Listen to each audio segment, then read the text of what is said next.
Kisah ini merupakan lanjutan kisah saat Sri Wisnu merasa tidak berdaya karena kepergian Dewi Laksmi. Sri Wisnu terbangun dan berkata, "Aku tidak lemah, tetapi tidak berdaya tanpa dia. Keberadaanku tidak ada artinya, seperti pengetahuan Dewa Brahma dari Dewi Saraswati, seperti kekuatan Dewa Siwa dari Dewi Parwati. Demikian pula Dewi Laksmi bukan hanya separuh terbaikku, tetapi kebahagiaanku dan kekuatanku. Dewi Laksmi adalah inspirasiku. Bahkan Dewi Laksmi tidak dapat menanggung perpisahan ini. Rasa sakitnya membuat kekuatanku semakin lemah." Di dalam lautan, Dewi Laksmi menangis memanggil Prabu Narayan.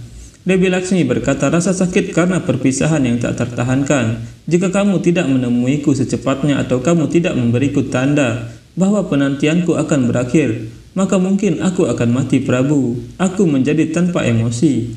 Aku telah menjadi batu." Garuda berkata, "Prabu, ketika Dewi Laksmi dan kamu kesakitan tanpa satu sama lain, mengapa kamu tidak bersatu? Mengapa kamu tidak berdaya karena kutukan seorang resi?" Sri Wisnu berkata, "Menurut aturan, semua makhluk hidup di dunia dan bahkan para dewa harus menjalani kutukan. Aku yang telah membuat aturan itu. Jika aku melanggar aturan itu, lalu bagaimana yang lain akan mengikutinya?" Untuk membawa Dewi Laksmi kembali, untuk memberikan Dewi Laksmi tempat dan melakukan apapun yang diperlukan, aku menggunakan sumber energi terakhirku. Tetapi dengan waktu yang berlalu, itu menjadi sulit bagiku. Aku takut jika aku tidak dapat melakukan itu tanpa Dewi Laksmi." Sri Wisnu kemudian tertidur lagi dan auranya meredup. Melihat itu, Sesanaga dan Garuda menjadi khawatir. Garuda dengan sedih berkata, "Saudaraku, aku tidak tahan melihat Prabu Sri Wisnu. Dalam kondisi seperti ini, aku merasa sedih ketika ibu menangis. Saat mata ayah berlinang air mata, rasanya seperti ada yang merenggut naungan dari kita. Seorang ibu berbagi kebahagiaan dan kesedihannya dengan anak-anaknya, tapi seorang ayah tidak membiarkan anaknya tahu masalah apa yang mereka alami. Rasa sakitnya akan sangat tak tertahankan, bahkan jika hal itu muncul di hadapan anak-anaknya." Sesanaga berkata, "Tapi tetap saja aku sangat tidak berdaya. Aku tidak dapat melakukan apapun untuk membantu mengatasi masalahnya." Garuda berkata, "Aku bisa melakukannya, saudara, dan aku akan melakukannya. Tujuan terbesar dari Samudra Mantana adalah untuk menyatukan Prabu Sri Wisnu dan Dewi Laksmi. Masih ada waktu, jadi aku akan menjadi penghubung antara Dewi Laksmi dan Prabu Sri Wisnu untuk bisa bersatu kembali. Maka aku akan melakukan semua yang diperlukan untuk Samudra Mantana agar mereka bisa bersatu kembali. Aku akan menyampaikan pesan Prabu Sri Wisnu kepada Dewi Laksmi." Sesanaga berkata, "Apa? Tidak, Garuda, kamu tidak boleh melakukan hal seperti itu." Garuda berkata, "Aku mohon maaf, saudara, tapi aku harus melakukan ini. Setelah menyaksikan kondisi Prabu Sri Wisnu, aku harus bertemu dengan Dewi Laksmi." Sesanaga berkata, "Jangan bersikeras, Garuda. Apakah menurutmu jika ini mungkin, maka Prabu Sri Wisnu pasti akan bertemu dengan Dewi Laksmi. Tapi melakukan ini akan menghina Resi Durwasa, Garuda." Garuda berkata, "Aku tidak akan pernah menghina Resi Durwasa. Kutukan Resi Durwasa telah mengikat keduanya, tapi bukan putra mereka. Aku sendiri yang memutuskan untuk menjadi utusan." Sesanaga berkata, "Garuda, aku pikir sebelum melakukan sesuatu kamu harus meminta izinnya." Garuda berkata, "Tidak, saudara, aku tidak bisa memaksa Prabu Sri Wisnu untuk memilih antara cintanya pada istrinya atau menghina kutukan Resi Durwasa. Aku harus melakukan ini tanpa izinnya, sehingga jika ada yang disalahkan karena melanggar aturan, maka itu adalah aku, bukan Tuhanku. Kakak, jangan hentikan seorang anak laki-laki untuk bertemu ibunya." Sesanaga berkata, "Tapi Garuda, jalan untuk mencapai Dewi Laksmi sangatlah sulit. Kamu bisa mendapat masalah." Garuda berkata, "Kematianku tidak ada apa-apanya jika dibandingkan dengan rasa sakit perpisahan Prabu Sri Wisnu dan Dewi Laksmi. Untuk menyampaikan pesan Prabu Sri Wisnu, putra ini bisa mengorbankan nyawanya ribuan kali."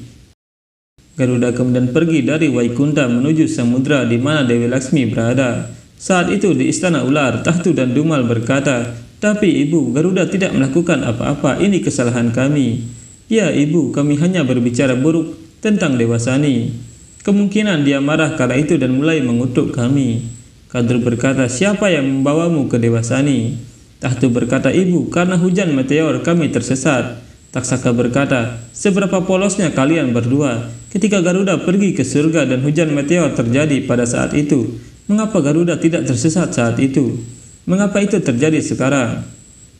Dumal berkata, maksudmu Garuda melakukannya dengan sengaja.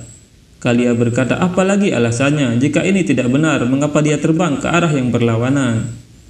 Tahtu berkata, ini tidak mungkin rencananya saudara. Bahkan Garuda pun takut dengan kemarahan Dewa Sani. Dumal berkata, ya saudara, bahkan Garuda terjebak di Saturnus.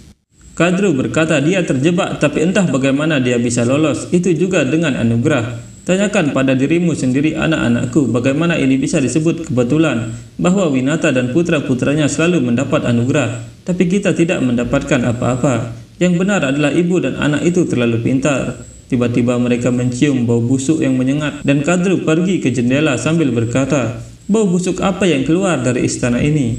Taksaka berkata, bukan dari luar ibu, bau busuk ini berasal dari dalam. Kalia berkata, ya ibu, pasti mereka makan lebih banyak karena perut mereka lapar.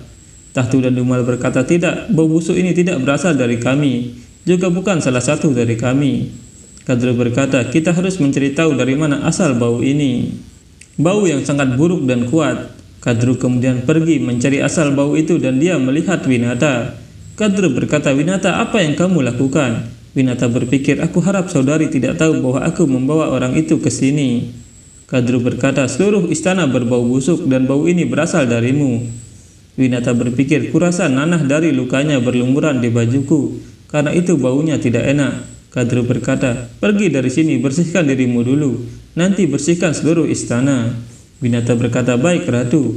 Winata kemudian pergi dari sana. Saat itu Garuda menyelam ke dalam samudra dan berpikir, aku datang untuk mencari Dewi Laksmi, tetapi dia tidak terlihat di sini. Aku pikir aku harus menyelam lebih dalam. Saat itu ada akar-akar yang bergerak ke arah Garuda dan Garuda terus menyelam ke dalam lautan. Garuda berpikir, ini aneh, sepertinya ini tidak berakhir. Jika aku membuang-buang waktu seperti ini, kapan aku bisa bertemu dengan Dewi Laksmi? Sepertinya aku harus menambah kecepatan. Garuda kemudian menambah kecepatannya dan terus masuk ke dalam lautan. Tapi tiba-tiba ada akar tanaman yang mengikat tubuh Garuda sehingga dia tidak bisa bergerak. Akar itu melilit tubuh Garuda dan menarik Garuda ke dalam sebuah gua. Saat itu para dewa menyamar menjadi resi dan Resi Brihaspati berkata, jika kita pergi sebagai resi yang memohon sumbangan di depan Raja Bali, maka dia tidak akan menyerang kita dan Raja Bali akan dipaksa untuk mendengarkan kita.